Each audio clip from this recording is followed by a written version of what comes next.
ఈరోజే ఆదివారం సూర్య భగవానుడికి ఎంతో ఇష్టమైన రోజు, మరి ఇంతటి విశేషమైన రోజు. ఈ కథలను విన్నా, చదివినా, చెప్పినా, వినిపించినా జన్మల దోషాలు తొలగిపోతాయి, అనారోగ్య సమస్యలు తొలగి సంపూర్ణ ఆరోగ్యం చేకూరుతుంది. మరి ఆ కథలేంటో ఇప్పుడు ఈ వీడియోలో తెలుసుకుందాం. మనకి కనిపించే ప్రత్యక్ష దైవం ఆ సూర్యనారాయణమూర్తి. ఒకరోజు సూర్యభగవానుడికి తనకంటే శక్తివంతుడు ఈ ప్రపంచంలో లేడు, తాను లేకపోతే ఈ ప్రపంచమంతా చీకటిగా మారిపోతుంది అనే గర్వం వచ్చింది. ఆ సమయంలో సూర్యుని కుమారుడైన శనిదేవుడు తన తండ్రైన సూర్యభగవానుడికి నమస్కారం చేసి ఇలా పలుకుతాడు: తండ్రి, ఈ ప్రపంచంలో అందరికంటే శక్తివంతుడు ఒక్క శివుడు మాత్రమే. అతని కంటే శక్తివంతుడు ఈ ప్రపంచంలోనే ఎవరూ లేరని చెబుతాడు. దీంతో ఆ మాటలకు సూర్యుడికి కోపం వచ్చి తన నుంచి వచ్చే వెలుగును ఆపేస్తాడు. దాంతో ప్రపంచమంతా అంధకారంలో మునిగిపోతుంది. అది చూసిన శనిదేవుడు ఒక రుద్రాక్షను తీసుకువచ్చి సూర్యుడి స్థానంలో ఉంచి శివయ్యను ఆరాధించి రుద్రాక్ష నుంచి కాంతి వచ్చేలా చేస్తాడు. ఆ రుద్రాక్ష సూర్యుడి కంటే కాంతివంతంగా ప్రకాశిస్తూ ఉంటుంది. ఇదంతా ఇంద్రుడు గమనిస్తాడు.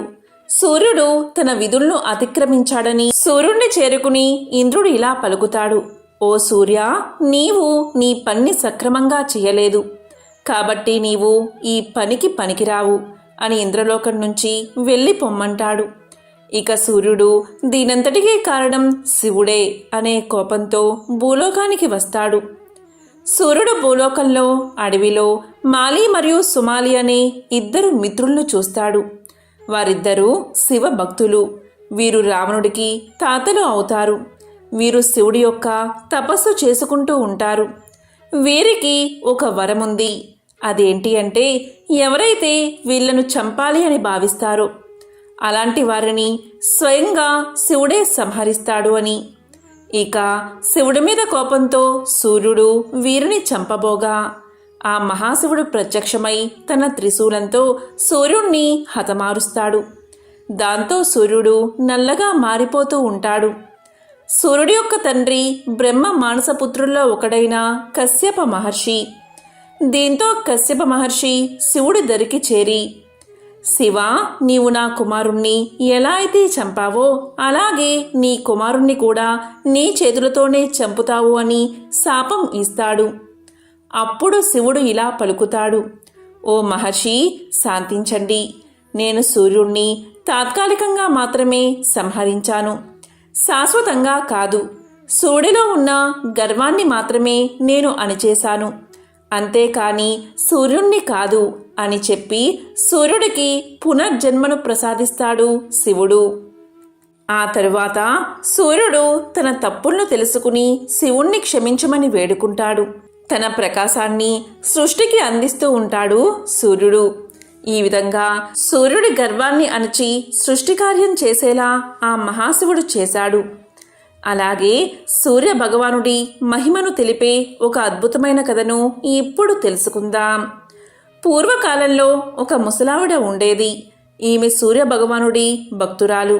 ఈమె ప్రతి ఆదివారం పొద్దున్నే లేచి స్నానం చేసి గోవు పేడ తెచ్చి వాకిలి అలికి పూజ చేసి సూర్యుడికి ప్రసాదం పెట్టి ఆమె ఒక్కపూట మాత్రమే అన్నం తినేది. ప్రతి ఆదివారము ఇలాగే చేసేది. సూర్యదేవుడి కృపతో ఆమె ఇంట్లో ఏ సమస్య లేకుండా సుఖ సంతోషాలతో ధనధాన్యాలతో సుఖంగా ఉండేది. కానీ ఈమె పక్కింటి ఆవిడకు ఈమెను చూస్తే చాలా ఈర్ష్య కలిగేది. ముసలావిడ రోజు పక్కింట్లో కట్టేసి ఉన్న గోవు పేడను తెచ్చి వాకిలి అలికేది. తెల్లవారుజామునే లేచి ఆవు పేడతో నీళ్లు చల్లి బియ్యపిండితో ముగ్గులు వేసేది. స్నానం చేసి శుచిగా దేవుణ్ణి పూజించేది. అంతవరకు మంచినీళ్లు కూడా ముట్టేది కాదు. అవ్వ వద్ద ఆవు లేనందున పొరుగింటి వారి నుంచి గోమయం తెచ్చుకునేది. అవ్వ ఏ రోగాలు లేకుండా ఆరోగ్యంగాను సంతోషంగానూ ఉండడం చూసి పొరుగామి ఈర్ష్యపడేది. నా ఆవు పేడ వల్లనే కదా ఈ అవ్వ ఇల్లు అలుకుతున్నది, సుఖంగా ఉంది. నేను పేడ ఇవ్వకపోతే అవ్వకు సుఖ సంతోషాలు ఉండవు అనుకుని పేడ ఇవ్వలేదు. ఇల్లు అలకని కారణంగా అవ్వ ఆ రోజు తిండి తినలేదు. కాకతాళీయంగా ఆ రోజు ఆదివారం నీరసంగా దినమంతా పస్తు ఉండి నిద్రపోలేకపోయింది. రాత్రంతా ఒకటే ఆలోచన, రేపు పేడ దొరక్కపోతే ఉపవాసం ఉండాలి అనుకుంది. కరుణామయుడైన ఆ సూర్య భగవానుడు ఈ చిన్నపాటి కోరిక తీర్చడా అనుకుంది. కోడి కూతతో పక్క మీద నుంచి లేచి వీధి గుమ్మం వద్దకు వచ్చింది అవ్వ. ఆమె ఆనందానికి హద్దులు లేవు. గుమ్మం ముందు ధవలవర్ణంతో మెరిసిపోతున్న ఆవు కనిపించింది. అవ్వను చూడగానే పేడ వేసింది. అప్పుడే భాస్కరుడి కిరణాలు నేలమీద పడుతున్నాయి. అప్పుడు అవ్వ గోవుకి దండం పెట్టి గోమయంతో ఇల్లంతా అలికి సంతోషంగా నిత్య కర్మలు పూర్తి చేసింది. ఆవు అక్కడ్నుంచి కదల్లేదు. తను వండుకున్నదే ఆవుకు ముందు పెట్టి తరువాత తాను తింది అవ్వ. రాత్రైనా ఆవు కదల్లేదు. దేవుడే తనకిచ్చాడని అనుకుని ఇంట్లో కట్టింది అవ్వ. రోజు ఆవుకు మేత పెడుతుంది. పొరుగుంటామే ఈ ఆవు అవ్వకు ఎవరిచ్చారు, బహుశా దొంగలించిందేమో అనే కక్షతో గ్రామాధికారికి ఫిర్యాదు చేసింది. గ్రామాధికారి మనుషులు వచ్చి నువ్వు దొంగవు అని నేరం మోపి ఆవును తోలికెళ్ళిపోయారు. ఆ రాత్రి ఆమె దేవుణ్ణి తలుచుకుంటూనే గడిపింది. అదే రాత్రి సూర్య భగవానుడు గ్రామాధికారికి కలలో కనిపించి, ఆ అవ్వ దొంగ కాదు, ఆవును నేనే ఇచ్చాను. తెల్లవారక మునిపే ఆవును తిరిగి ఆమెకిచ్చి పరిహారంగా 10 రోకలివ్వి అని ఆజ్ఞాపించాడు. ఇక్కడ అవ్వ కోడి కూతతో లేచి ఈరోజైనా పొరుగామే పేడ ఇస్తుందా లేదా అన్న ఆలోచనతో వీధిలోకి వచ్చింది. ఆ సమయంలోనే గ్రామాధికారి మనిషి అవ్వను సమీపించి, అవ్వా, ఈ ఆవు నీదే. నష్టపరిహారంగా మా యజమాని గారు 10 రోకలిచ్చారు, తీసుకో అన్నాడు. దీంతో అవ్వ ఎంతో సంతోషించింది. ప్రతినిత్యము సూర్యభగవాను ఆరాధించేది. దీంతో ఆ ఊళ్ళో గ్రామస్తులంతా ఆదివారం వ్రతం చేయడం మొదలుపెట్టారు. ఎంతో పవిత్రమైన విశేషమైన ఈ కథను విన్నా, చదివినా, చెప్పినా, వినిపించినా జన్మల పాపాలు తొలగి కోటి జన్మల పుణ్యం వస్తుంది.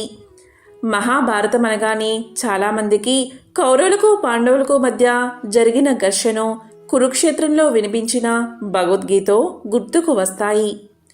కానీ మహాభారతంలోని ప్రతి పర్యంలోనూ అద్భుతమైన నీతిని అందించే కథలు ఎన్నో ఉన్నాయి.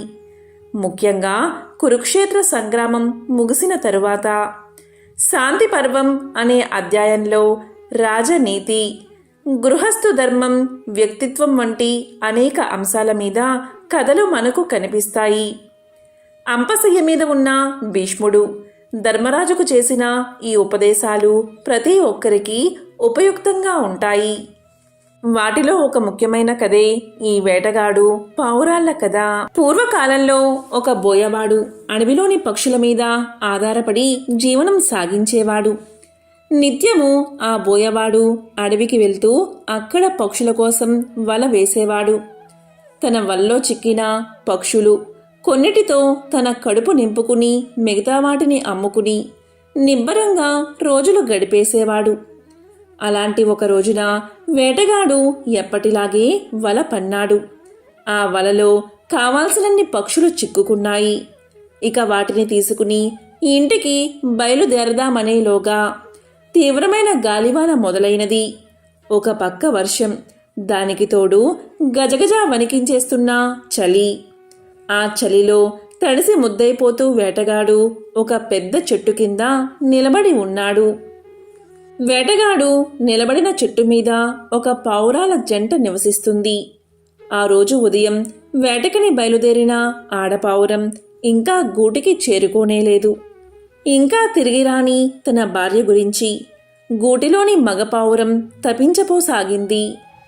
ఇంత చీకట్లో, ఇంతింతగా ముంచుకొస్తున్న వర్షంలో, రక్తం గడ్డగట్టుకుపోయే చలిలో తన భార్య ఏ కష్టం పడుతుందో అని మగపావురం తల్లడిల్లిపోతుంది. తన భార్య లేని జీవితం వృధా కదా అని వేదన పడుతుంది. ఇంతకీ ఈ ఆడపావురం ఎక్కడో లేదు. చెట్టు కింద నిలబడి ఉన్న వేటగాడి వలలో మిగతా పక్షులతో పాటు అది కూడా చిక్కుకుని ఉంది. వేటగాడి వల్లో ఉన్న ఆడపావురం భర్త వేదన్ని విన్నది. వెంటనే ఇలా పలికింది, నేను ఇక్కడే ఉన్నాను. నువ్వు నా కోసం పడుతున్న తపన చూసి నాకు చాలా సంతోషంగా ఉంది. కానీ ఏం చేస్తాం, విధిరాతను తప్పించలేం కదా. కానీ ఇదిగో ఈ చెట్టు కింద ఉన్న వేటగాడు ప్రస్తుతం మన అతిథి. అతనికి ఏ లోటు రాకుండా చూసుకోవడం మన బాధ్యత అని మగపావురంతో పలికింది. భార్య మాటలు విన్న పావురం కిందకి చూసింది. అక్కడ నిజంగానే ఒక వేటగాడు గజగజ వణికిపోతూ కనిపించాడు. అప్పుడు మగపావురం ఇలా పలికింది. వేటగాడి దగ్గరికి వెళ్ళి ఇలా చెప్పింది, అయ్యా, నా భార్య చెప్పిన మాట నిజమే. మీరు ఇవాళ మా అతిథి. మీకేం కావాలో సెలవియ్యండి అని అడిగింది. పావురం మాటలకు వేటగాడు దీనంగా ఇలా పలికాడు, నేను ఈ చలిబాధను తట్టుకోలేకపోతున్నాను.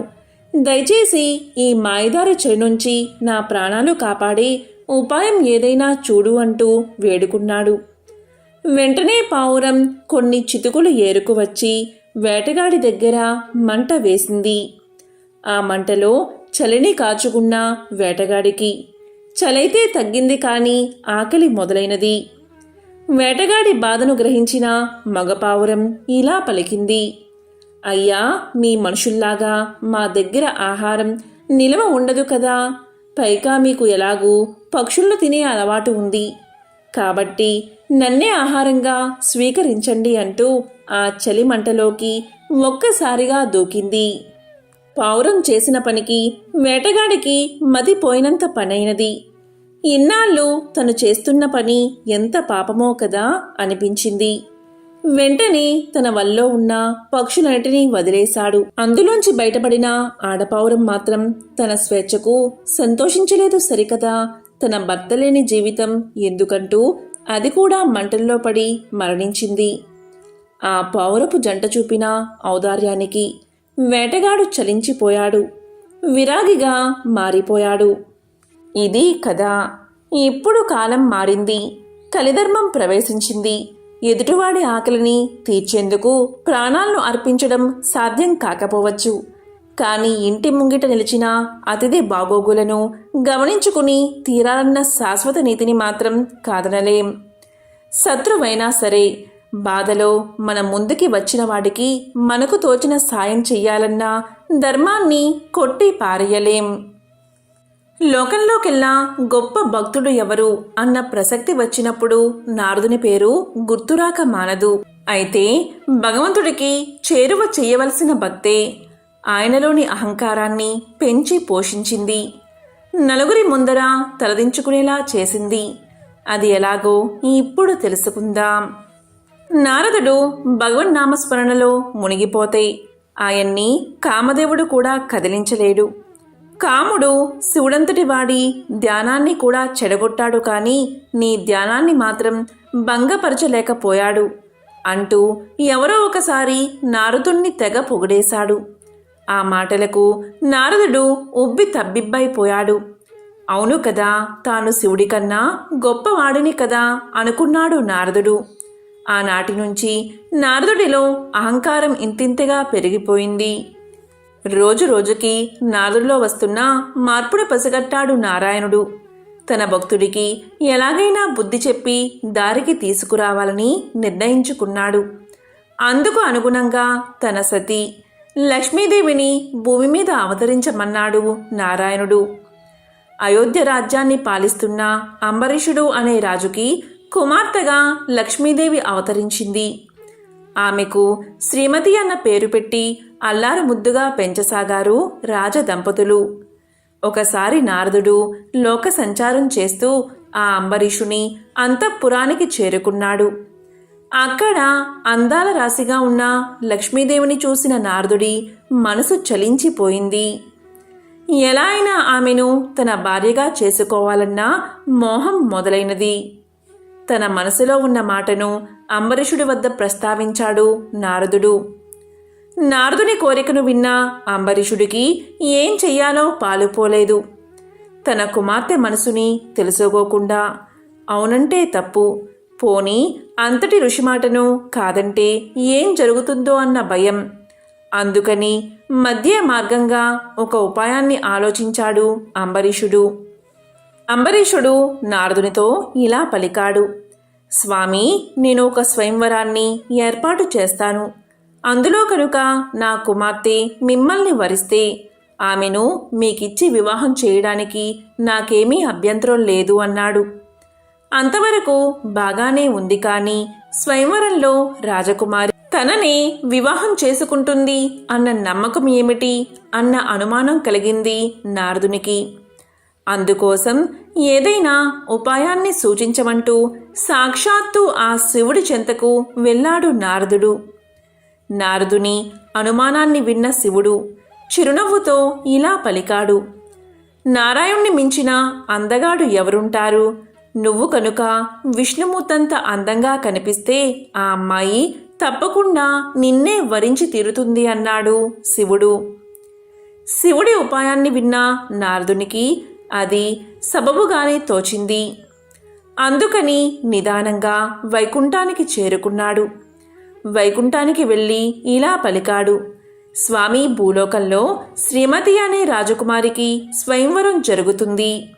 ఆ స్వయంవరంలో పాల్గొని ఎలాగైనా ఆమెను దక్కించుకోవాలని నేను అనుకుంటున్నాను. మరి ఆ స్వయంవరంలో నెగ్గాలి అంటే నీ అంత అందం ఉండాలని పరమేశ్వరుడు చెప్పాడు. కాబట్టి ఆ రోజున ఆ రాజకుమారి నన్ను చూసినప్పుడు అచ్చు మీలాగే కనిపించేలా అనుగ్రహించండి స్వామి అని వేడుకున్నాడు నారదుడు. దాంతో స్వామివారు చిరునవ్వు నవ్వి ఊరుకున్నారు. నారదుడు ఆ చిరునవ్వుని అనుగ్రహంగా భావించి బయలుదేరి వెళ్ళిపోయాడు. తీరా స్వయంవరం రోజు రాణి వచ్చింది. వరుణ్ణి వరించేందుకు పూలదండ చేపట్టి వచ్చిన రాజకుమారికి అక్కడ నారదుడు కనిపించలేదు. సరికదా అందరి మధ్య కోతిమొహంతో ఉన్న ఓ సన్యాసి కనిపించాడు. అతన్ని చూడగానే రాజకుమారి నిలువెల్లా భయంతో వణికిపోయింది. ఆ సన్యాసి పక్కనే ఒక మోహనాంగుడు కనిపించడంతోనే అసంకల్పితంగా ఆయన మెడలో దండ వేసేసింది శ్రీమతి. శ్రీమతి ఎప్పుడైతే అలా దండ వేసిందో వారిద్దరూ మాయమైపోయారు. ఇదంతా చూస్తున్న నారదునికి ఏం జరుగుతుందో అర్థం కాలేదు. తన కళ్ళ ముందే అసలైన విష్ణుమూర్తి రావడం, రాజకుమారి ఆయన్ని వరించి మాయమైపోవడం చూసి నారదుడికి మతిపోయింది. ఇంతలో ఎదురుగుండా ఉన్న కొలనులో తన ప్రతిబింబాన్ని చూసుకుని నారదునికి జరిగింది అర్థమైనది. విష్ణుమూర్తి తన మొహాన్ని కోతిమొహంగా మార్చేశాడని, అటుపై రాజకుమారుని కాస్త తానే ఎగరేసుకుపోయాడని అర్థమైంది నారదుడికి. వెంటనే పట్టరాని ఆవేశంతో తాను ప్రేమించిన స్త్రీని తన నుంచి దూరం చేశాడు కాబట్టి విష్ణుమూర్తి కూడా సతీ వియోగంతో బాధపడతాడని, చివరికి ఓ కోతి కారణంగానే వారిద్దరూ కలుసుకుంటారని శపించాడు నారదుడు. జరిగిన దానికి నారాయణుడి పట్ల నారదునిలో ఆవేశం కలిగిన మాట వాస్తవమే, కానీ సమయం గడిచే కొద్దీ ఆ సంఘటన వెనుక ఉన్న ఆంతర్యం బోధపడింది నారదుడికి. కామానికి సైతం లొంగను అనుకుని గర్వించిన తనకి బుద్ధి చెప్పేందుకే నారాయణుడు ఈ నాటకం ఆడాడని తెలిసి వచ్చింది. మరోవైపు రామాయణంలో రాముడు సీత నుంచి దూరం కావడం, వారిద్దరినీ కలిపేందుకు హనుమంతుడు తోడ్పడ్డం మనకు తెలిసిందే. అలా రామాయణంలోని కీలక ఘట్టానికి నారదుని శాపం ఒక భూమికగా నిలిచింది. ఒక ఊరిలో ఒక పండితుడు ఉండేవాడు. అతను చాలా గ్రంథాలు చదివాడు. మిగతా వాళ్ళను చూసి జాలిపడేవాడు. తనకంటే ఇన్ని విషయాలు తెలుసు కనుక ధర్మాచరణ వగేరా విషయాలన్నీ తెలుసుకుని, పాపం ఏ శాస్త్రాలు చదవని వాళ్ళకి ఏం తెలుస్తుంది అని అనుకునేవాడు. అదే ఊర్లో రంగడు అనే పేద రైతు, అతని పిల్లలు మరియు తల్లిదండ్రులతో కలిసి జీవించేవాడు. అతను తన కుటుంబాన్నంతా పోషించేవాడు. అతనికి ఉన్న కొద్దిపాటి పొలంలో వ్యవసాయం చేసుకుంటూ తీరిక సమయాల్లో ఇతరుల పొలంలో పనిచేసి డబ్బు సంపాదిస్తూ ఉండేవాడు. ఇంకా ఊర్లో ఎవరికి పని కావాల్సి వచ్చినా కూడా కూలీకి ఎక్కువగా ఒప్పుకుని పని చేసి ఇచ్చేవాడు. చాలామందికి ఇది కష్టంగా ఉన్నా మంచి పనివాడు, సమర్థవంతుడు రంగడు అని చెప్పి ఎంత డబ్బైనా అతనికి ఇచ్చి పని చేయించుకునేవారు. ఒకసారి మన పండితుల వారికి ఏదో పని చేయించుకోవాల్సి వచ్చి విధిలేక ఎక్కువ డబ్బు ఇచ్చేటప్పుడు కష్టంగా తోచి ఇలా పలికాడు. చూడు రంగడు, నువ్వు ఎంతో డబ్బు సంపాదిస్తున్నావు కదా, ఈ డబ్బంతా ఏం చేస్తున్నావురా అని అడిగాడు. అందుకు రంగడు నవ్వుతూ ఇలా సమాధానం చెప్పాడు. అయ్యా, కొంత డబ్బు అప్పు తీరుస్తాను, కొంత డబ్బు అప్పుగా ఇస్తాను, కొంత డబ్బు దాచుకుంటాను, కొంత డబ్బు గోతిలో పోస్తాను అన్నాడు. పండితుడికి రంగుడి సమాధానం ఏమీ అర్థం కాలేదు. ఎందుకంటే తనకి తెలిసినంత వరకు రంగడికి అప్పులు లేవు. మరి అప్పు ఎవరికి తీరుస్తాడు? చాలా జాగ్రత్తపరుడని, ఎవరినీ నమ్మడని ఊళ్ళో వాళ్ళు అంటూ ఉంటారు. అలాంటివాడు అప్పు ఇస్తానంటే ఎవరు నమ్ముతారు? దాచుకోవడం సరే, గోతిలో ఎవరైనా పారేస్తారా? అందులోనూ రంగడులాంటి ఆశాపరుడు డబ్బులు పారబోస్తాడా అని అనుకుని రంగన్ని అడగ్గా రంగడు ఇలా చెప్పాడు. దాని అర్థం ఏంటి అంటే, అప్పు తీరుస్తాను అంటే మా అమ్మా నాన్న నన్ను పెంచి పెద్ద చేశారు. వాళ్లకు నేను ఎంతో రుణపడి ఉన్నాను కదా, వాళ్ళను పోషించడానికి కొంత డబ్బు ఖర్చు పెడతాను. ఈ విధంగా వాళ్ళ రుణం కొంత తీర్చుకుంటాను కదా. నా పిల్లల్ని పోషించడానికి కొంత డబ్బు ఖర్చు పెడతాను. వాళ్ళు పెరిగి పెద్దయ్యాక నన్ను పోషిస్తారు కదా, మరి అది అప్పు ఇవ్వడం లాంటిదే కదా. ఇక దాచుకోవడం అంటే మీకు తెలియంది ఏముంది స్వామి, ఈ జన్మ శాశ్వతం కాదు, ఇంకా ఎన్నో జన్మలు ఎత్తవలసి వస్తుంది. ఏ జన్మలో అయినా సరే మనం చేసిన పుణ్యమే, దయతో చేసిన దానమే మనకు జన్మ జన్మల్లోనూ తోడుగా వస్తాయి. మిగతావి ఎంత సంపాదించినా గోతిలో పోసినట్లే వదిలిపోవాల్సిందే. అందుకని నాకు తోచినంత, వీలైనంత దాన ధర్మాలకు ఖర్చు చేస్తాను. అదే దాచుకోవడం అంటే. ఇంకా గోతిలో పారబోయడం అంటే నా కోసం నేను ఖర్చు పెట్టుకునే డబ్బే. మన కోసం మనం ఎంత ఖర్చు పెట్టుకున్నా ఏం ప్రయోజనం ఉండదు కదా. అందుకే గోతిలో పారబోస్తాను అని సమాధానం చెప్పాడు రంగడు. ఈ సమాధానంతో పండితుడు ఎంతో ఆశ్చర్యపోయాడు. ఇన్నాళ్ళు తాను చదువుకుని మిగతా వారికి ఏమీ తెలియదు అనే ఆలోచనతో ఉండి ఎంతో తప్పు చేశారని, భగవంతుడు ప్రతి ఒక్కరికి విచక్షణ వివేకం ఇస్తాడని, అది ఉపయోగించుకోవడానికి శాస్త్ర విజ్ఞానం అక్కర్లేదని, ప్రతి మనిషి ఆ విచక్షణ జ్ఞానంతో కొంత చూసి కొంత విని తెలుసుకుని ఆసక్తి ఉన్నవాళ్ళు ఆచరణలో పెడుతూనే ఉంటారని తెలుసుకుని ఎంతో ఆశ్చర్యపోయాడు పండితుడు. కశ్య ప్రజాపతి అదితి దంపతుల ముద్దుల కుమారుడే సూర్యుడు. ఆ సమయానికే రాక్షసుల ఆగడాలు హెచ్చు పెరిగాయి. అసురుల ఆట కట్టించగల అపార శక్తిమంతుణ్ణి బిడ్డగా ప్రసాదించమని అదితి సౌరశక్తిని ప్రార్థించింది. విశ్వమంతా విస్తరించిన తేజస్సునే సంక్షిప్తకరించి ఆ తల్లి కడుపున నిక్షిప్తం చేసిందా దివ్యకాంతి. పుట్టబోయే కొడుకు కోసం వ్రతాలు ఉపవాసాలు చేస్తున్న అదితిని చూసి కశ్యపుడు ఎగతాళి చేశాడు. బిడ్డని ఆకలితో చంపేస్తావా అని అరిచాడు. ఆ మాటకు తల్లి మనసు గాయపడింది. నిరసనగా తన గర్భాండాన్ని త్యంజించింది. ఆమె కడుపులో నుంచి నేలమీద పడగానే 1,00,000 అగ్నిగోళాల్లా బగబగా మండిందా అండం. ఆ వేడికి సృష్టి అతలాకుతలమయ్యింది. అదితి కశ్యపుల ప్రార్థన తర్వాత ఆ అండం పగిలి అందులోంచి అందమైన పసివాడు బయటకొచ్చాడు. ఆ బాలుడే బాణుడు.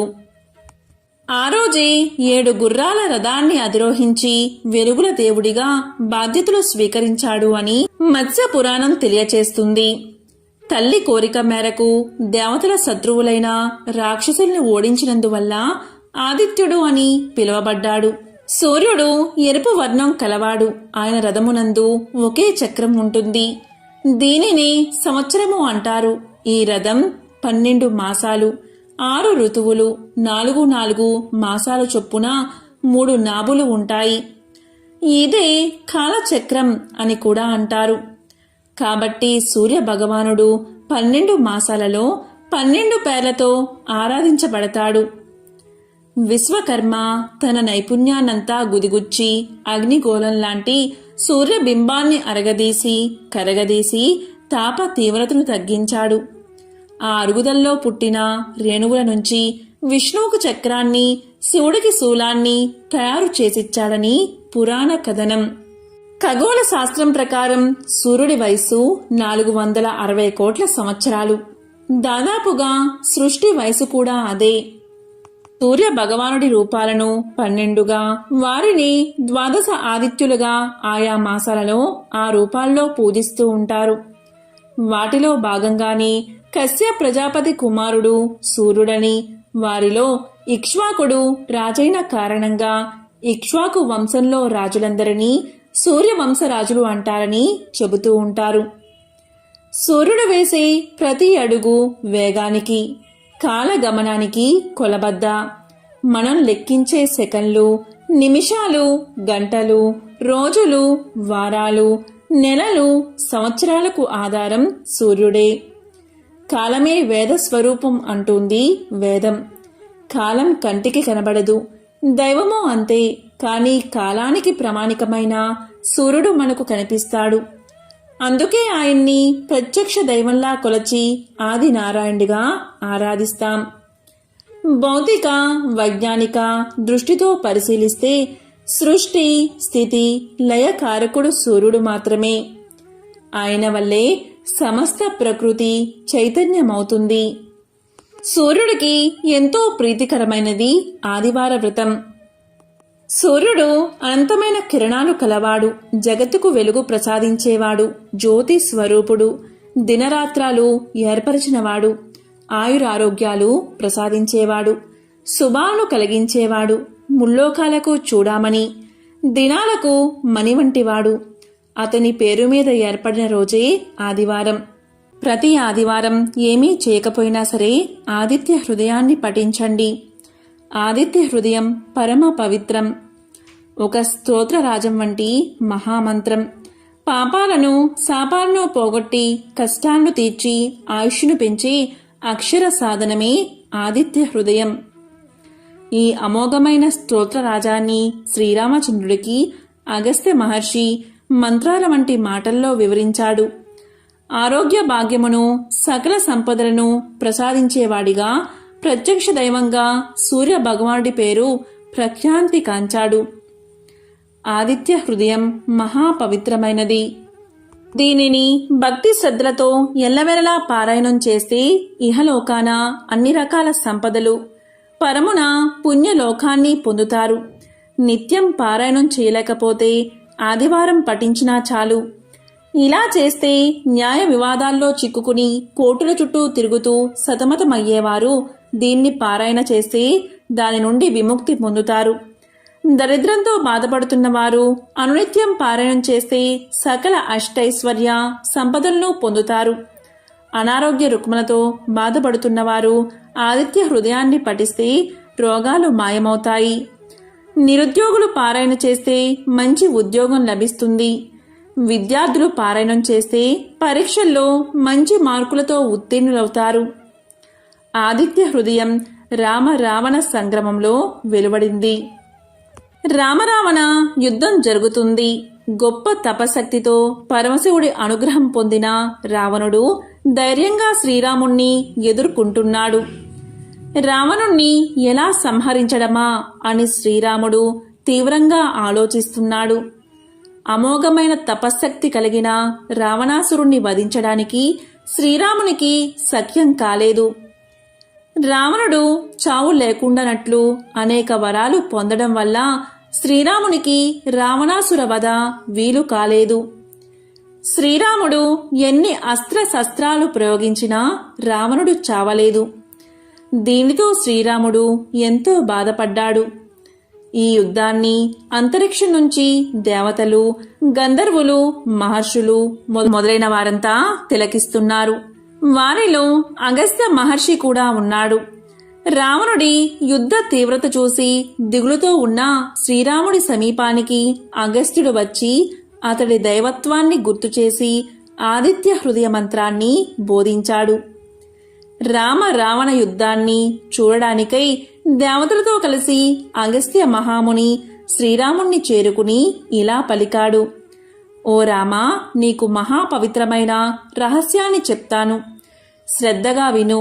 దీనివల్ల నీవు యుద్ధంలో రావణుణ్ణి సులభంగా జయిస్తావు. మహాపుణ్యప్రదం, జయప్రదం, మంగళకరం, శుభకరం, సమస్త పాపాలను నశింపచేసేది, దీర్ఘ ఆయుష్ను కలగజేసేది అయిన ఆదిత్య హృదయాన్ని నీకు ఉపదేశిస్తాను. దీనిని నీవు భక్తి శ్రద్ధలతో పఠిస్తే యుద్ధంలో సులభంగా విజయాన్ని సాధిస్తావు అని చెప్పి మంత్రాన్ని ఉపదేశించాడు.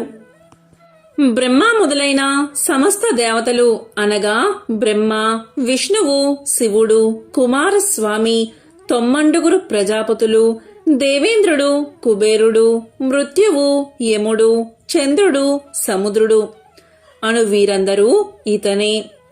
పితృదేవతలు, అష్టవసువులు, సాధ్యులు, అశ్విని దేవతలు, మరుత్తులు, మనువు, వాయువు, అగ్ని మొదలగు వారిలో సూర్యుడే అంతర్యామి అయి ఉన్నాడు. బంగారు రూపం గల, అందం, గర్భమందు కలవాడు, బంగారంతో సమానమైన అంతఃకరణ కలవాడును, చల్లని వాడవును, శత్రు సంతానములను పోగొట్టు వాడును, లోకమునకు వెలుతురు కలగజేయవాడువును, అదితి యొక్క కుమారుడవును, మంచును పోగొట్టు వాడవును అయినా నీకు భక్తితో నమస్కరించి స్తోత్రాన్ని చేస్తున్నాను. ఋగ్వేదం, యజుర్వేదం, సామవేదం, అథర్వణ వేదం అనే 4 వేదాల యొక్క సారం అయిన వాడవు. సమస్త వేదాలు నీవే అయిన వాడవు. సముద్ర జలముపై శయనించు వాడవు. దక్షిణాయనమున వింధ్య పర్వతమున సంచరించు వాడవు. అయినా నిన్ను భక్తి శ్రద్ధలతో సేవించుచున్నాను అని శ్రీరాముడు పలికాడు. సమస్త నక్షత్రాలకి, గ్రహాలకి అధిపతివైన వాడవును, లోకానికి ఆధారభూతుడవును, స్వర్గం, చంద్రుడు, సూర్యుడు, నక్షత్రాలతో ఉండు ఆకాశం, దిక్కులు, భూమి, సముద్రం అన్నీ నీ వీర్యముచే నిలిచి ఉన్నాయి. ఇంద్రుడు, దాత, భృగుడు, పూషుడు, మిత్రుడు, వరుణుడు, ఆర్యముడు, అర్చిస్సు, వివస్వంతుడు, త్వష్ట, సవిత, విష్ణువు అనే పేరుగల 12 ఆదిత్యులలో అంతర్యామి అయిన నీకు భక్తితో నమస్కారం చేస్తున్నాను. ఈ విధంగా శ్రీరాముడు ఆదిత్య హృదయాన్ని 3 సార్లు పఠించగా ఆ పరమాత్ముడు ఆనందించిన వాడై దేవతలతో కలిసి వచ్చి ఆదిత్యుడు పులకాంకిత శరీరుడై శ్రీరాముణ్ణి చూసి ఇలా పలికాడు: ఓ రామా, రావణుడకు అంత్యకాలం సంప్రాప్తించింది. ఆలస్యం చేయకుండా త్వరపడు అని ఆశీర్వదించాడు. త్వర అనే మాట ఆదిత్యుని నోట వెలువడిన వెంటనే రావణ సంహారం జరిగి లోక కళ్యాణం జరిగింది. బయటి శత్రువునే కాక అంతఃశత్రువులను కూడా అవలీలగా జయించేందుకు ఆదిత్య హృదయం అమోఘమైన అక్షర సాధనమని ఉపదేశించాడు. తాను వెలుగుతూ ప్రపంచానికి వెలుగును ప్రసాదించే భాస్కరుణ్ణి నమ్ముకుంటే ఏమీ లోటు ఉండదు అన్నాడు. సూర్యుడికి గల విశేషనామాలు ఆదిత్య హృదయంలో ప్రస్తావించబడ్డాయి. గంగానది విష్ణు పాదాల నుంచి పుట్టింది. యమున సూర్యుడికి, సంధ్యాదేవికి జన్మించింది. అటువంటి నదుల సంగమ స్థానం చాలా పవిత్రమైనది. గంగానదిని స్మరించినంత మాత్రం చేతనే సర్వ బాధలు తొలగిపోతాయి, సమస్త పాపాలు నశిస్తాయి. గంగానదీ తీరంలో ప్రయాగ అనే పవిత్ర తీర్థముంది. బ్రహ్మదేవుడు ఇక్కడ యజ్ఞం చేశాడు. ఇక్కడ అన్ని తీర్థాల్లోనూ స్నానం చెయ్యవచ్చు. ఆ పుణ్య గంగానదిలోని నీటి బిందువులని స్పృశించినంత మాత్రం చేతనే సమస్త పాపాలు తొలగి మహాపుణ్యం కలుగుతుంది. ఈ విధంగా నారద మహర్షి గంగ గురించి తెలియచేస్తూ గంగా నది స్నానం వల్ల సకల పాపాలు తొలగిపోతాయని చెప్తూ ఇంకా ఇలా తెలియచేశాడు. సూర్యవంశంలో పురూరవుడు అనే రాజు ఉండేవాడు. అతని కుమారుడు బాహు. తండ్రి మరణం తర్వాత బాహు రాజయ్యాడు. అతను ధర్మాత్ముడు. ప్రజల్ని చక్కగా పరిపాలించేవాడు. ప్రజల్ని కన్న బిడ్డల్లా చూసుకునేవాడు. బ్రాహ్మణ, క్షత్రియ, వైశ్య, శూద్ర అనే 4 వర్ణాలు ఉంటాయి. వారు ఎవరి విద్యుత్ కర్మలను వారు అనుసరించాలి, లేకపోతే పూర్తిగా నాశనం అవుతారు.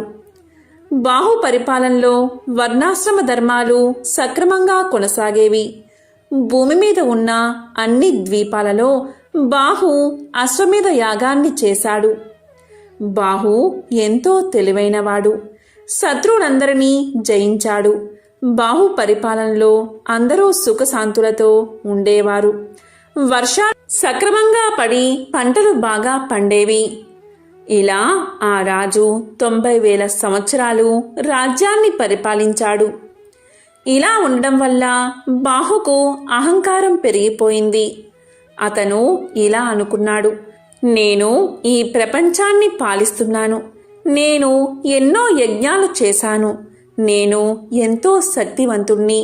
నన్ను కాక ప్రజలందరూ ఎందుకు దేవుణ్ణి పూజిస్తున్నారు? నేను అన్ని శాస్త్రాలు చదివిన పండితుణ్ణి కదా, నాకంటే ఎవరు గొప్పవారు అనుకున్నాడు. ఇటువంటి అహంకారం నుండి మిగిలిన ఇతర దుష్ట భావాలు వచ్చాయి.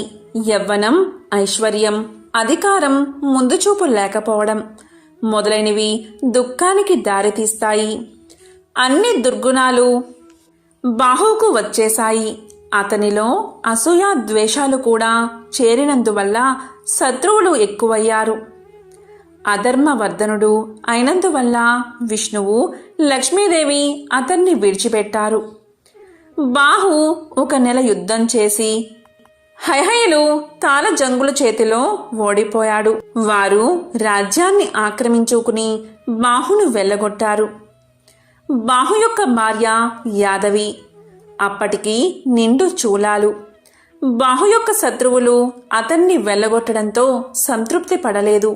బాహు కుమారుడు జన్మించాక తమ మీద పగ తీర్చుకుంటాడేమో అని భయపడ్డారు. అందువల్ల యాదవికి విషాన్ని ఇచ్చారు. అప్పటికి తాను చేసిన పాపాలకు బాహుకి పశ్చాత్తాపం కలిగింది. అతను భార్యతో కలిసి ఔరముని ఆశ్రమానికి బయలుదేరాడు. ఆ ఆశ్రమం చాలా దూరం ఉండడం వల్ల అతనికి ఆకలి, దప్పిక కలిగాయి. అక్కడ అంటే వెళ్లే దారిలో ఒక చెరువు కనిపించింది. దానిలో వారు నీరు తాగి చెట్టు కింద విశ్రాంతి తీసుకున్నారు. ఆ చెట్టు మీద చాలా పక్షులు ఉన్నాయి. దాక్కోండి అందరూ, బాహు ఇక్కడికి వచ్చాడు, అతన్ని చూడకండి అని పక్షులు అనుకుంటూ ఉన్నాయి. బాహు ఆ మాటలు విన్నాడు. ప్రజలు కూడా తన గురించి విమర్శిస్తున్నారు అని అనుకున్నాడు. రాజ్యం పోయినందుకు అతని సామంతులు కూడా బాధపడలేదు. వీటిని తలుచుకుని బాహుకి జీవించాలి అనే కోరిక నశించింది. అతను వృద్ధుడు అయ్యాడు. ఆరోగ్యం కూడా క్షీణించిపోయింది. అతను మరణించాడు. అతని భార్య సహగమనం చెయ్యాలి అనుకుంది. కాని ఔరవుడు ఆమెను వారించాడు. ఔరవ మహర్షి ఇలా పలికాడు, అమ్మా, నీవు నిండు గర్భిణివి. సహగమనం చేస్తే నీవు హత్య చేసినట్లు. నీవు అలాంటి పని మాత్రం చెయ్యవద్దు. నేను దీనిని ఏమాత్రం సహించను. నీవు ఒక శక్తివంతుడైన రాజుకి జన్మను ఇవ్వబోతున్నావు అన్నాడు. దానికి ఆమె అంగీకరించి భర్తకు అంత్యక్రియలు చేసి ఔరవముని ఆశ్రమానికి వెళ్ళింది.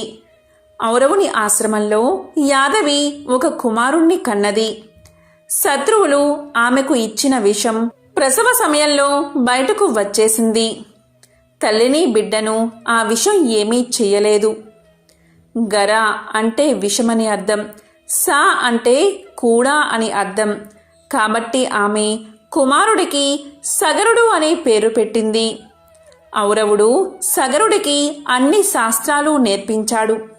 క్షత్రియ ధర్మాలను తెలియచేశాడు. అతను పెద్దవాడైన తర్వాత యుద్ధకళ నేర్పించాడు. సగరుడు న్యాయవంతుడు, ధైర్యవంతుడు అయ్యాడు. తరువాత సగరుడు తల్లిని ఇలా అడిగాడు, నా తండ్రి ఎక్కడున్నారు? అసలు నా తండ్రి ఎవరు? తండ్రి లేని జన్మ ఎందుకు? దయచేసి నా తండ్రి ఎవరో చెప్పు అని తల్లిని అడిగాడు. అంతవరకు యాదవి సగరుడికి తండ్రి గురించి చెప్పలేదు. ఇప్పుడు చెప్పలేక తప్పలేదు. నీ తండ్రిని శత్రువులు తరిమేశారు నాయనా అని చెప్పింది. ఆ విషయం విని సగరుడు శత్రువుల మీద పగ తీర్చుకోవాలి అనుకున్నాడు. తల్లి ఆశీర్వాదాన్ని, ఔరవుని దీవెల్లో తీసుకుని సగరుడు బయలుదేరాడు. వశిష్ఠుడు బాహు యొక్క గురువు కాబట్టి సగరునికి కూడా గురువే. సగరుడు వశిష్ఠుని వద్దకు పోయి అతని ఆశీర్వాదాన్ని తీసుకున్నాడు. వశిష్ఠుడు సగరునికి ఇంద్రాస్త్రాన్ని, వరుణాస్త్రాన్ని, బ్రహ్మాస్త్రాన్ని, ఆగ్నేయాస్త్రాన్ని మొదలైన దివ్య అస్త్రాలు ఇచ్చాడు. శక్తివంతమైన ధనస్సు కూడా ఇచ్చాడు. వీటి వల్ల సగరుడు అజయుడు అయ్యాడు. సగరుడు శత్రువులపై యుద్ధం చేశాడు. కొంతమంది శత్రువులు చనిపోయారు. బతికున్నవారు వశిష్ఠుని వద్దకు రక్షణ కోసం వెళ్లారు. అప్పుడు సగరుడు వశిష్ఠుడితో ఇలా చెప్పాడు, ఋషివర్య, ఈ పాపాత్ములను చంపడం అవసరం. వారికి మీరు రక్షణ ఇవ్వకండి, శత్రువుని బతకనివ్వకూడదు అన్నాడు. దానికి వశిష్ఠుడు ఇలా పలికాడు, వద్దు, వారిని బతకనివ్వు. తెలివి తక్కువగా చంపడం మంచిది కాదు. తరువాత వారి పాపాలకు వారే శిక్షను అనుభవిస్తారు. రక్షణ కోసం వచ్చిన వారిని చంపి నువ్వు పాపాన్ని ఎందుకు మూట కట్టుకుంటావు అన్నాడు వశిష్ఠుడు. అప్పుడు సగరుడు వారిని చంపకుండా విడిచిపెట్టాడు. కాని వారిని మరో విధంగా శిక్షించాడు. అతని శత్రువుల్లో కొంతమందికి శిరోజాలు కత్తిరించాడు.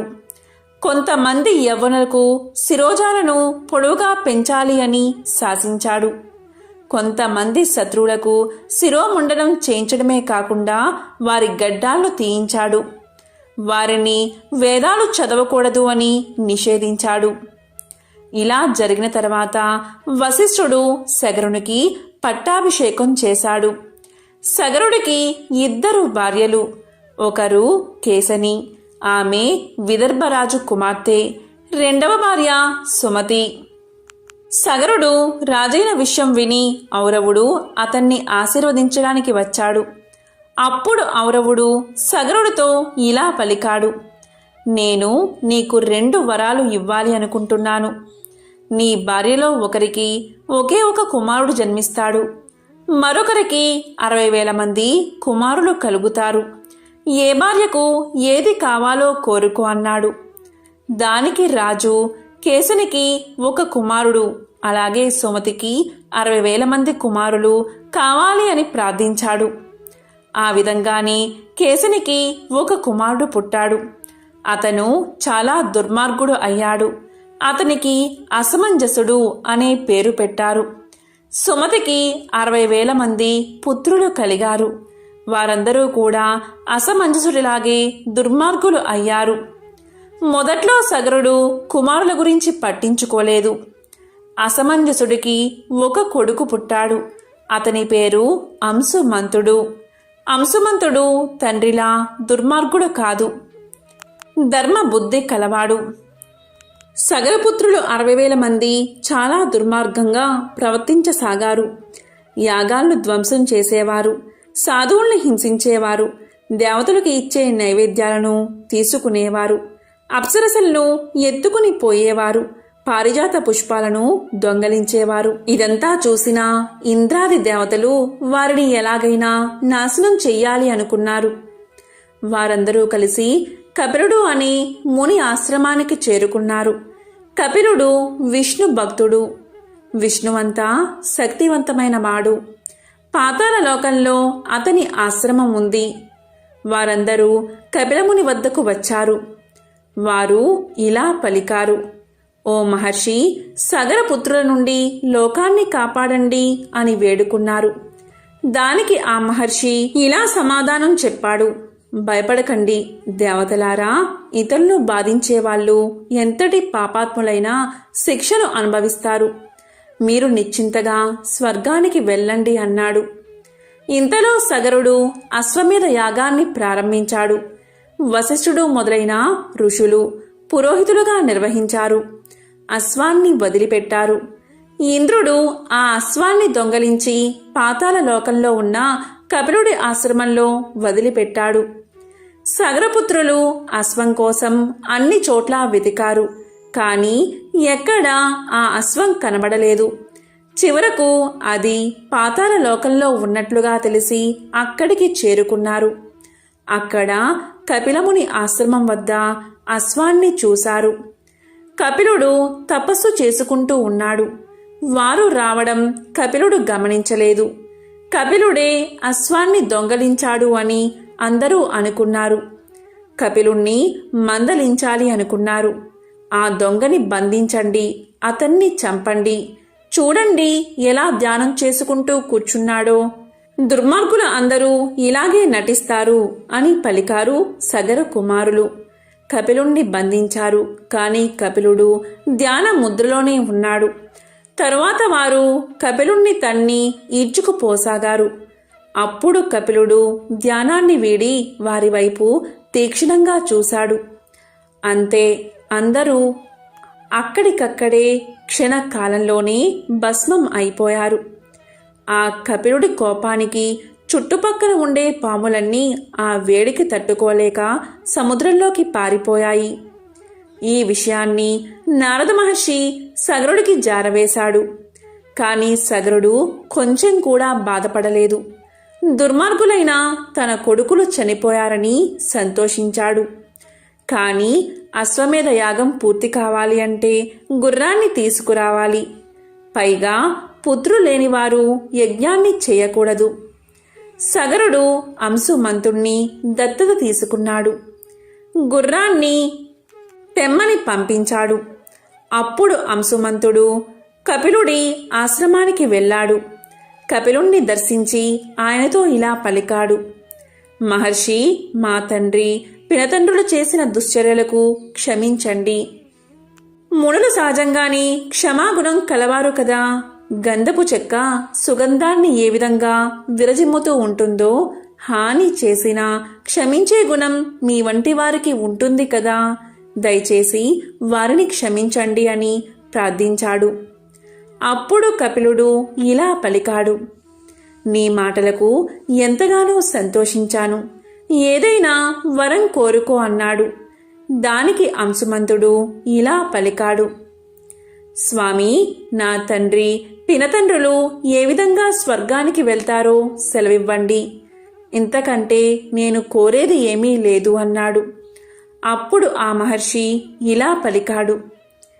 అంశుమంతా, నీ మనవడు స్వర్గం నుండి పవిత్రమైన గంగను భూమికి తీసుకువస్తాడు. అప్పుడు నీ తండ్రి పినతండ్రులకు స్వర్గ ప్రాప్తి కలుగుతుంది. వారి పాపాలు క్షమించబడతాయి. నువ్వు ముందుగా గుర్రాన్ని తీసుకుని వెళ్ళు అని దీవించాడు. అంశుమంతుడు జరిగిన విషయాన్ని సగరుడికి తెలియచేశాడు. అంశుమంతుడికి దిలీపుడు అనే కుమారుడు ఉన్నాడు. ఆ దిలీపుని కుమారుడే భగీరథుడు. భగీరథుడు ధర్మాత్ముడు, సత్యవంతుడు, ఎన్నో యాగాలు చేశాడు. ఒకసారి అతన్ని చూడడానికి యముడే స్వయంగా వచ్చాడు. అప్పుడు భగీరథుడు యముణ్ణి పూజించాడు. మానవ మాతృలైన నన్ను చూడడానికి మీ వంటి వారు వచ్చినందుకు నా జన్మ ధన్యమైంది. ధర్మం గురించి వివరించండి అన్నాడు. అలాగే పాపుల యొక్క గతి ఏమవుతుంది అని అడిగాడు. దానికి యముడు ఇలా సమాధానం చెప్పాడు. బ్రాహ్మణులకు దానం ఇవ్వడం వల్ల చాలా పుణ్యం వస్తుంది. లేదా వారికి ఉపాధి కల్పించినా సరే అంతే పుణ్యం వస్తుంది. తులసి మొక్కను పెంచితే అలాంటివాడు ధన్యుడు అవుతాడు. పాపాలు నశించిపోతాయి. విష్ణువుకి పాలతోనూ నేతితోనూ అభిషేకం చేస్తే స్వర్గ ప్రాప్తి కలుగుతుంది. విగ్రహాలను కొబ్బరి నీటితో కానీ చెరుకు రసంతో కానీ అభిషేకించాలి. శివుడి విగ్రహాలను కూడా ఇలాగే అభిషేకించాలి అని చెప్పి చివరికి యముడు భగీరథుడితో ఇలా అన్నాడు: రాజా, నీ ప్రశ్నలు అన్నిటికీ సమాధానాలు చెప్పాను. ధర్మంగా ప్రవర్తించి అభివృద్ధి చెందు, ప్రజల్ని బాగా పరిపాలించు, విష్ణు భక్తిని కలిగి ఉండు. కానీ శివకేశవులకు భేదం లేదని గ్రహించు. నీ పూర్వీకులు పాపాత్ములు, వారు నరకంలో నానా బాధలు పడుతున్నారు. వారి భస్మాలపై గంగానది ప్రవహిస్తే వారికి ముక్తి కలుగుతుంది. నీకు ఇవే నా ఆశీస్సులు అని ఆశీర్వదించి అంతర్ధానమయ్యాడు యముడు. అంతా విన్న భగీరథుడు గంగను భూమి మీదకు తీసుకురావడానికి గోదావరి తీరానికి వెళ్లి తపస్సు చేయడం మొదలుపెట్టాడు. అక్కడ భృగు మహర్షి ఆశ్రమం ఉంది. అతని ఆశ్రమం చుట్టూ అనేక రకాల వృక్షాలు, పువ్వులు ఉన్నాయి. ఆ అడవిలో వన్య మృగాలు ఉన్నాయి. అనేక రకాల పక్షులు, నెమళ్ళు ఉన్నాయి. అప్పుడు భగీరథుడు ఇలా అన్నాడు: మహాత్మా, మీరు ధర్మశాస్త్రాలు తెలిసినవారు. విష్ణుమూర్తిని ప్రసన్నం ఎలా చేసుకోవాలో తెలియచేయండి అన్నాడు. దానికి భృగువు ఇలా పలికాడు: రాజా, నీవు సత్యవంతుడివి. అందుకే నీవు నీ పూర్వీకులకు విముక్తి కలిగించాలి అనుకుంటున్నావు. సజ్జన సాంగత్యం చెయ్యి, అసత్యం పలకకు, హింసను విడనాడు, విష్ణువును ప్రార్థించు, నీకు పుణ్యం లభిస్తుంది అని చెప్పాడు. అప్పుడు భగీరథుడు ఇలా అడిగాడు: అసలు మహర్షి, సత్యం అంటే ఏమిటి? అహింస అంటే ఏమిటి? విష్ణువుని ఎలా ప్రార్థించాలి? నన్ను మీ కొడుకుగా భావించి నా ప్రశ్నకు సమాధానం చెప్పండి అన్నాడు. దానికి ఆ భృగు మహర్షి ఇలా సమాధానం చెప్పాడు: మతానికి విరుద్ధం కాని వాటిని చెప్పడమే సత్యం. ఇతర జీవులకు హాని కలిగించకుండా ఉండేది అహింస. ఇతరులను శత్రువులుగా భావించేవారు, మతానికి విరుద్ధంగా ప్రవర్తించేవారు మందబుద్ధులు, పాపాత్ములు. అలా చేయనివారు సజ్జనులు. వారు వేదాలను అనుసరిస్తారు. ధర్మబద్ధమైన పనులను సజ్జనులు చేస్తారు. ఇతరులకు మేలు చేస్తారు. వారికి పుణ్యం లభిస్తుంది. విష్ణువును పూజించడానికి ప్రత్యేకమైన విధానాలు ఏమీ లేవు. ఎందుకు అంటే విశ్వమంతా విష్ణువు వ్యాపించి ఉన్నాడు. సర్వజీవులు విష్ణు యొక్క అంశలే అనే భావాన్ని కలిగి ఉండాలి అని చెప్పాడు భృగు మహర్షి. ఈ మాటలన్నీ విన్న తర్వాత భగీరథుడు భృగు వద్ద సెలవు తీసుకుని తపస్సుకై అడవులకు వెళ్ళాడు. కొంతకాలం అడవిలో తపస్సు చేసిన తర్వాత హిమాలయాలకు వెళ్ళాడు. అక్కడ గంగానది ప్రవహిస్తూ ఉంది. ఆ ప్రదేశంలో భగీరథుడు ఘోరమైన తపస్సు చేశాడు. చాలా కాలం గడిచిపోయింది. ప్రాణాయామం చేస్తూ 60,000 సంవత్సరాలు తపస్సు చేశాడు. భగీరథుని నాసిక రంధ్రాల ద్వారా పొగరావడం ప్రారంభించింది. అప్పుడు దేవతలు భగీరథుడి తపస్సుకి భయకంపితులు అయ్యారు. అతను వరాన్ని పొంది తమను స్వర్గం నుంచి గెంటి వేస్తాడు అనుకుని అతని తపస్సుకు భంగం చెయ్యాలి అనుకున్నారు. వారు క్షీరోద అనే మహాసముద్ర ప్రాంతానికి వెళ్ళి విష్ణువును ప్రార్థించారు. అప్పుడు విష్ణువు ప్రత్యక్షమై భగీరథునికి అటువంటి దురుద్దేశం లేదని దేవతలకు చెప్పి భగీరథుడికి సాక్షాత్కరించాడు శ్రీ మహావిష్ణువు. అప్పుడు మహావిష్ణువు ఇలా పలికాడు: భగీరథ, నువ్వు నీ పూర్వీకులకు స్వర్గప్రాప్తి కలిగించాలి అనుకుంటున్నావు.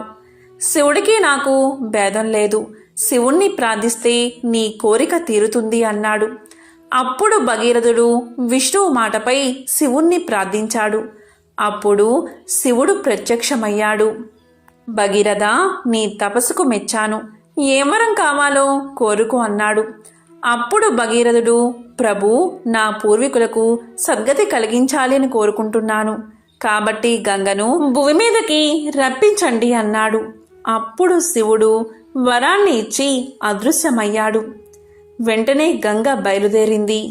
అందువల్ల గంగకు భాగీరథి అనే పేరు వచ్చింది. భగీరథుడు గంగను కపిలముని ఆశ్రమానికి తీసుకువచ్చాడు. అతని పూర్వీకుల భస్మాల మీదుగా గంగను ప్రవహింపచేశాడు. దీంతో భగీరథుని పూర్వీకులకు స్వర్గ ప్రాప్తి కలిగింది.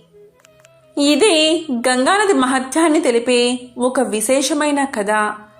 ఎంతో పవిత్రమైన ఈ కథను విన్నా, చదివినా, చెప్పినా, వినిపించినా సకల శుభాలు కలుగుతాయి. ఓం నమః శివాయ. ఓం నమో నారాయణాయ. ఓం సూర్యాయ నమః.